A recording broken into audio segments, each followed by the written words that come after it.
Hello guys, स्वागत है आपका ज़ोरोवर्स हिंदी में। और आज मैं आपको from old country bumpkin to master swordsman के एपिसोड 1 की पूरी कहानी समझाने वाला हूँ। बार्ल एक मध्यम उम्र का तलवारबाज है जो एक सुनसान जगह में एक डोजो चलाता है और शांतिपूर्ण जीवन जी रहा है। एक दिन जब वह ट्रेनिंग दे रहा होता है, उसके पिता उससे कहते हैं कि काश उनके कुछ पोते पोतियाँ होती इनको वो देखभाल कर सकता। बरसों हो गए हैं जब बार्ल ने इस डोजो की जिम्मेदारी संभाली थी, लेकिन आज भी वो उतना ही अकेला है जितना पहले था।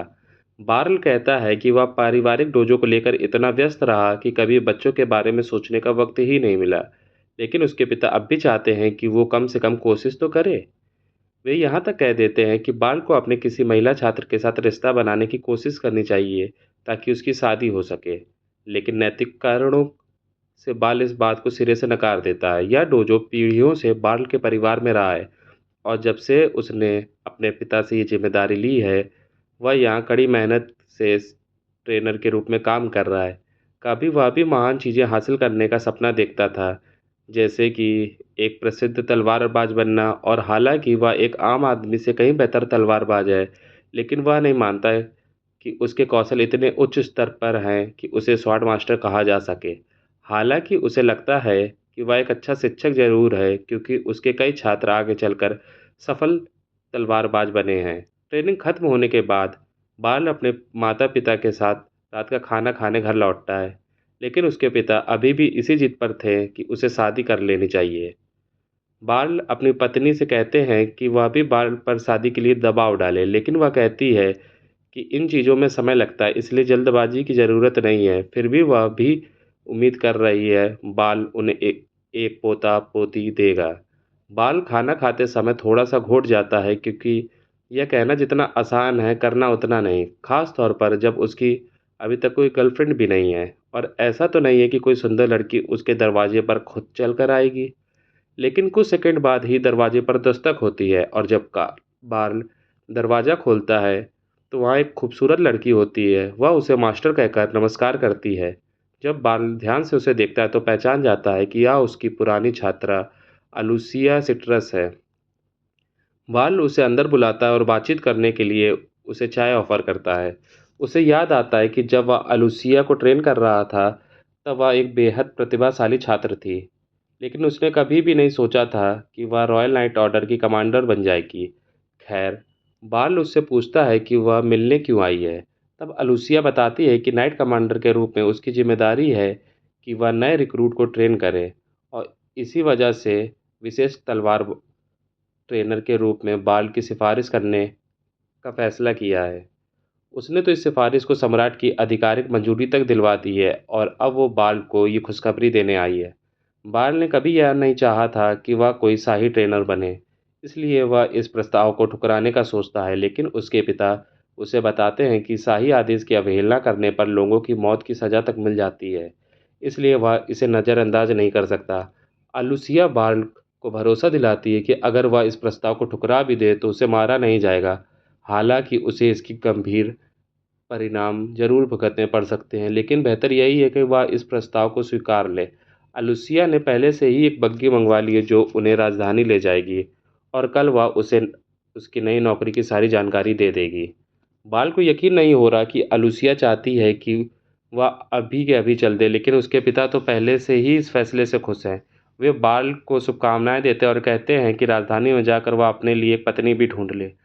बल्कि वो तो ये कह देते हैं कि अलूसिया खुद बाल के लिए एक बेहतरीन पत्नी साबित हो सकती है। लेकिन बाल उन्हें रोकता है और कहता है कि इस तरह की बातें ना करें, इससे अलूसिया असहज महसूस कर रही है। उनके बीच उम्र का बहुत फ़र्क है, इसलिए वो दोनों कपल नहीं बन सकते। मगर अलूसिया धीरे से बड़बड़ाती है कि उसे कोई आपत्ति नहीं होगी। खैर, बाल ये रिस्क नहीं लेना चाहता था कि इतने गंभीर परिणामों में क्या हो सकता है, इसलिए वह प्रस्ताव स्वीकार लेता है और अलूसिया के साथ राजधानी की ओर निकल पड़ता है। जब दोनों बग्गी में बैठे होते हैं, बाल देखता है कि अलूसिया अभी भी वही तलवार इस्तेमाल कर रही है जो उसने उसे तोहफे में दी थी। यह वही तलवार है जो बाल अपने डोजो से ग्रेजुएट होने वाले हर छात्र को देता है। अलूसिया ने अपनी उस तलवार की खास देखभाल की है। बाल को देखकर खुशी होती है कि वह उसकी दी गई तलवार को इतना महत्व देती है, लेकिन वह सोचता है कि यह तलवार एक नाइट कमांडर के लिए उपयुक्त नहीं है। वह कहता है कि वो किसी भी अच्छे लोहार से इससे बेहतर तलवार पा सकती है, मगर अलूसिया कहती है कि यह तलवार उसके लिए एकदम परफेक्ट है। बाल सोचता है कि शायद वह इस तलवार से इतनी जुड़ी हुई है क्योंकि यह अब भी उसे अपने पुराने मास्टर के रूप में उसे सबसे बेहतरीन मानती है, लेकिन बाल खुद को एक सामान्य तलवारबाज मानता है। वह कभी खुद को स्पेशल इंस्ट्रक्टर कहने लायक नहीं समझता। तभी अलुसिया मुस्कुराते बोलती है, मैं उत्साहित हूँ कि आखिरकार वो देहाती स्वॉर्ड मास्टर राजधानी आ रहा है। बाल को बिल्कुल समझ नहीं आता कि अलुसिया किसकी बात कर रही है, क्योंकि ना तो वह कोई देहाती है और ना ही खुद को तलवारबाजों का उस्ताद मानता है। लेकिन अलूसिया उसे बताती है कि तलवारबाजी की दुनिया में वह बहुत प्रसिद्ध है। उसने दर्जन ऐसे छात्रों को प्रशिक्षण दिया है जो आगे चलकर महान तलवारबाज और साहसी योद्धा बने हैं, इसलिए वह खुद एक लिविंग लेजेंड की तरह है। हालांकि अलूसिया को उसका मिला हुआ उपनाम बिल्कुल पसंद नहीं है। बाल को यह सब सुनकर मजा आता है, लेकिन वह अब भी यही मानता है कि अलूसिया ही अकेली है जो उसे स्वॉर्ड मास्टर मानती है। थोड़ी ही देर में वे शाही राजधानी पहुंच जाते हैं। अलुसिया बाल को एक होटल में छोड़ देती है ताकि वह आराम कर सके और कहती है कि अगली सुबह वह उसे लेने आएगी।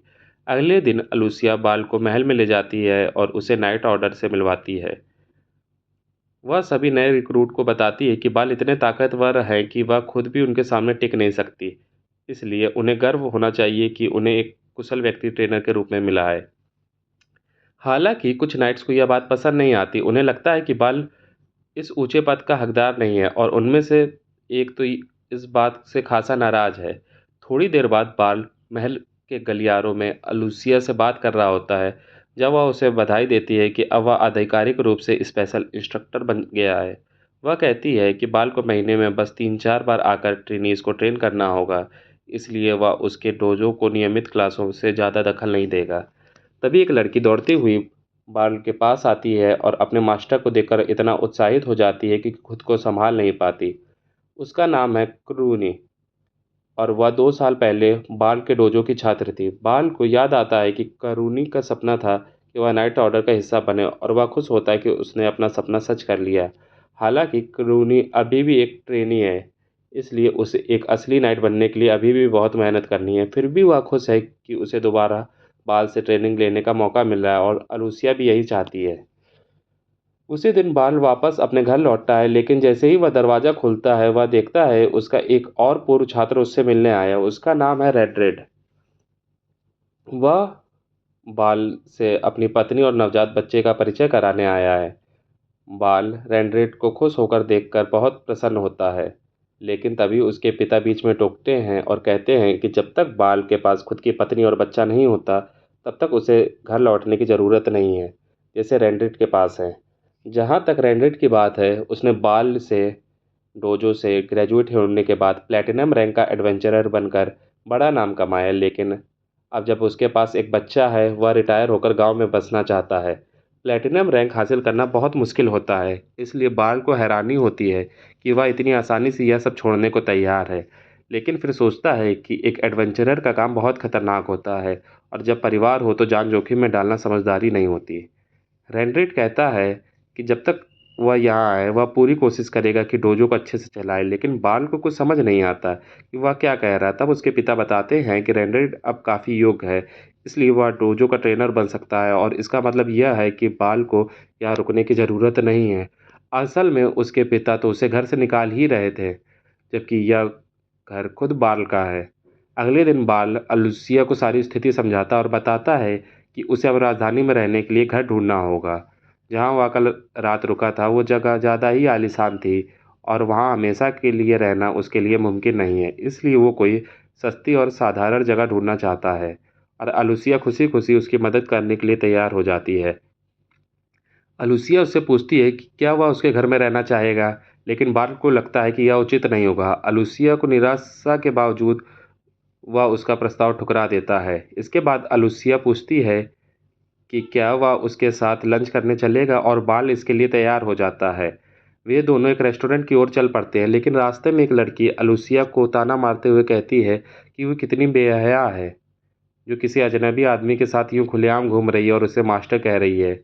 उस लड़की और अलुसिया के बीच पुरानी कुछ खटपट लगती है। वह लड़की कहती है कि एक प्राउड मेज कमांडर का किसी अनजान आदमी के साथ इस तरह घूमना शर्मनाक है। बाल अपना चेहरा छुपाने की कोशिश कर रहा होता है ताकि किसी विवाद से बच सके, लेकिन वह लड़की बाल का चेहरा देखना चाहती है। वह उसका नकाब हटा देती है और जैसे ही वह बाल को पहचानती है, वह भी उसे मास्टर कहकर पुकारती है। बाल थोड़ा हैरान होता है क्योंकि उसे याद नहीं आता कि वह लड़की कौन है। तब वह लड़की उसे याद दिलाती है कि उसका नाम सेरेना है और कभी बाल ने उसकी जान बचाई थी और उसे तलवार चलाना सिखाया था। बाल को कुछ समय लगता है, लेकिन धीरे धीरे उसे याद आता है कि 20 साल पहले उसने एक घायल लड़की को बचाया था।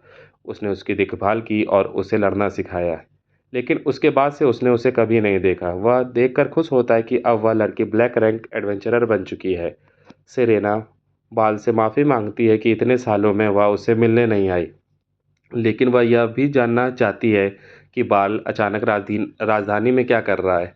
लूसिया बताती है कि बाल को नाइट ऑर्डर के लिए एक स्पेशल ट्रेनर नियुक्त किया गया है और अब वह राजधानी में रहने आ रहा है। वह उसकी मदद करने आई है ताकि वह उसके लिए कोई अच्छा होटल ढूंढ सके।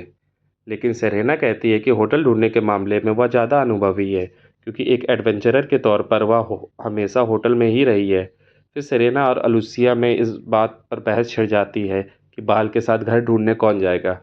बाल को समझ में नहीं आता कि दोनों एक दूसरे से इतनी नफरत क्यों करते हैं, लेकिन आखिरकार दोनों की मदद से वह एक ऐसा होटल ढूंढ लेता है जो उसके लिए उपयुक्त होता है। बाल दोनों का धन्यवाद करता है और उनसे विनती करता है कि कृपया अब एक दूसरे से झगड़ना बंद करो, क्योंकि वह अब और चिल्लाना बर्दाश्त नहीं कर सकता। बाल की इज्जत के चलते दोनों शांत हो जाती हैं और चुपचाप घर लौट जाती हैं। बाल खिड़की से उन्हें जाता देखता है और सोचता है कि भले ही उसे शहर की भागदौड़ पसंद ना आए, लेकिन ये अच्छा है कि उसके इतने सारे छात्र उसके आसपास हैं जो उसका ख्याल रखेंगे। अगले दिन नाइट ऑर्डर की ट्रेनिंग जारी रहती है और उप कमांडर हैमलेट्स अपने कौशल से सभी को मात दे रहा होता है। सभी को हराकर अलूसिया अचानक एक घोषणा करती है। अब से बाल उन्हें ट्रेनिंग देना शुरू करेगा, इसलिए वह चाहती है कि सभी और ज़्यादा मेहनत करें। बाल सभी से कहता है कि वह यहाँ आकर बहुत खुश है, लेकिन जैसे ही वह अपना पहला सबक शुरू करने वाला होता है, हैमलेट सामने आ जाता है और कहता है कि उसे कुछ कहना है। वह कहता है कि मेजर्स ऑर्डर के लिए एक स्पेशल ट्रेनर बनने के लिए किसी व्यक्ति में एक खास स्तर की ताकत होनी चाहिए। इसलिए वह बाल को डुएल के लिए चुनौती दे देता है। हैमलेट्स का इरादा बाल का अपमान करना का नहीं, वह बस यह सुनिश्चित करना चाहता है कि बाल उस पद के लायक है या नहीं। और एक उप कमांडर होने के नाते हैमलेट्स को डुएल की चुनौती देने का पूरा अधिकार है, इसलिए अलूसिया उसे मंजूरी दे देती है।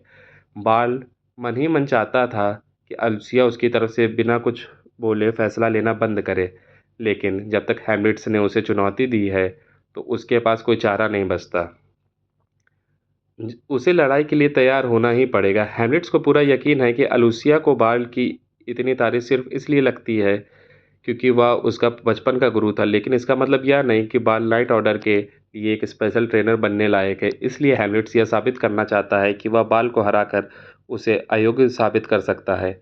बाल भी हैमलेट्स की बात से सहमत है क्योंकि वह खुद को इस पद के लायक नहीं मानता, लेकिन अगर वह लड़ाई हार गया तो अलूसिया की सिफारिश पर सवाल उठेंगे और यह उसके लिए शर्मनाक होगा। इसलिए बाल तय करता है कि वह अपनी पूरी कोशिश करेगा। डुएल शुरू होता है और हैमलेट्स बार पर हमला करने के लिए आगे बढ़ता है। बाल उसके वारों को रोकना शुरू करता है और वह हैमलेट्स की ताकत और रफ्तार देखकर चकित हो जाता है। लेकिन बाल जानता है कि अगर वह एक वार को सही ढंग से मोड़ दे तो हैमलेट्स पूरी तरह असुरक्षित हो जाएगा और वह तुरंत उस पर वार कर सकेगा। यही होता है, बाल एक हमले को सही समय पर पलटता है और हैमलेट्स को पूरी तरह खुला छोड़ देता है। बाल फुर्ती से आगे बढ़कर अपनी तलवार उसकी गर्दन के पास ले जाता है। हैमलेट्स स्तब्ध रह जाता है क्योंकि अगर यह असली युद्ध होता तो वह अब तक मर चुका होता है। इससे बाल को एक अंक मिल जाता है। दोनों फिर से अपनी शुरुआती स्थिति में लौटते हैं और हैमलेट्स दोबारा हमला शुरू करता है। बाल अब भी हैरान है कि हैमलेट्स कितना ताकतवर है, लेकिन उसके सारे मूव्स अनुमानित हैं, इसलिए उन्हें रोकना आसान हो रहा है। हैमलेट समझ जाता है कि अगर वह पूरी ताकत नहीं लगाता तो बाल को छू भी नहीं पाएगा, इसलिए वह अपना सिग्नेचर मूव का इस्तेमाल करता है। इस तकनीक में इतनी ताकत होती है कि इसे ना तो रोका जा सकता और ना ही पार किया जा सकता है। इस हालात में बाल को जीतने की कोई उम्मीद नहीं होनी चाहिए, लेकिन जैसे ही हैमलेट्स अपनी तलवार घुमाता है, बाल अचानक गायब हो जाता है और पल भर में उसके पीछे आ जाता है। उसकी तलवार उसकी गर्दन के पास होती है। इस तरह बाल आधिकारिक रूप से डुएल जीत जाता है। हैमलेट्स को कोई गुस्सा नहीं आता, वह सिर्फ बाल की कला देखकर इम्प्रेस हो जाता है और पहले की बदतमीजी के लिए माफ़ी मांगता है। बाद में हैम्लेट्स बाल के स्वागत में एक पार्टी आयोजित करता है, लेकिन उसके मन में अभी भी सवाल है कि आखिर बाल ने उसे कैसे काउंटर किया। बाल समझाता है कि उसने बस हैम्लेट्स के रोटेशन के साथ खुद को मोड़ दिया, जिससे वह उसके पीछे पहुंच गया। लेकिन यह कहना जितना आसान है, वह कह रहा है, असल में उतना आसान है नहीं। किसी भी हाल में हैमलेट्स अब बाल के अधीन ट्रेनिंग पाने के लिए उत्साहित है, और बाकी सभी भी। देखने के लिए धन्यवाद। अगर आपको वीडियो पसंद आए तो लाइक, शेयर और सब्सक्राइब ज़रूर करें। फिर मिलते हैं।